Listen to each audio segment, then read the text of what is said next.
tidak baik-baik saja. Kalau ekonom yang mengerti, bahkan lebih ngeri arahnya ke depan seperti apa. Udah nggak ada harapan dan kebijakannya salah semua. Jadi pada waktu itu ekonomi kita direm. Saya nggak tahu sengaja atau nggak sengaja dari sisi nggak ada tanggung jawab fiskal. Ini nggak ada tanggung jawab saya sini. Adalah kurang seru nanti. Kita layanin sampai besok pagi juga oke. Jadi uang di sistem, saya ngomong ekonomi dikit nggak apa ya, keadaannya buruk sekali. Coba kalau dikasih lihat tuh gambar yang ini ya, yang hijau itu sih.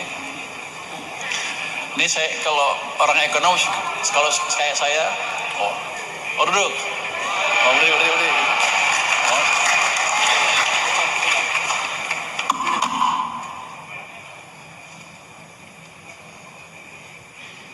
Izin berdiri.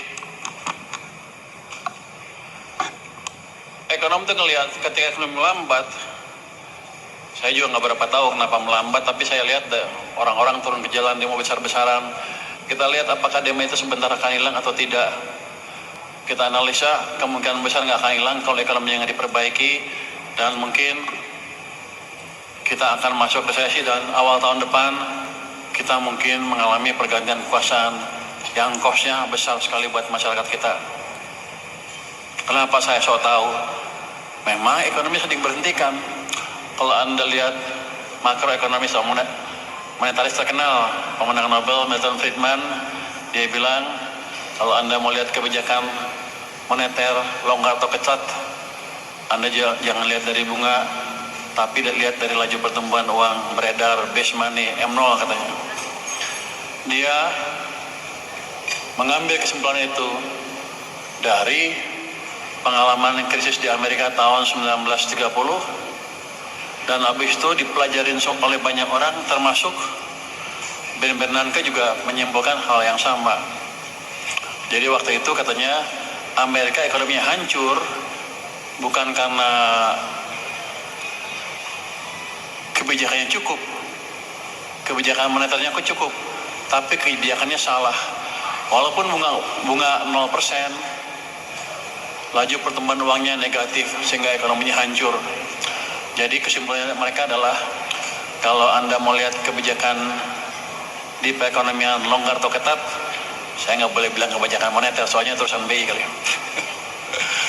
Anda lihat dari pertumbuhan uang, bukan dari bunga. Karena saya belajar itu, waktu itu kan saya sekolah di Amerika 95 sampai 2000, krisis 97-98 kan. Sehingga sebelum pulang saya pelajari apa sih penyebab krisis kita. Sama aja ternyata kita juga sama melakukan kesalahan yang sama. 97-98 bunga kita naik, kita pikirkan kebijakan ketat untuk menjaga nilai tukar. Tapi pada saat yang bersamaan bank sentral injek uang ke sistem besar-besaran. Akibatnya apa? Bunga tinggi, real sektor hancur, uang banyak, rupiah hancur. Jadi tahun 97-98 itu kita membiayai kehancuran ekonomi kita. Itu pelajaran yang saya dapat dari krisis 97-98. Setelah itu saya perhatikan jangan sampai terulang lagi.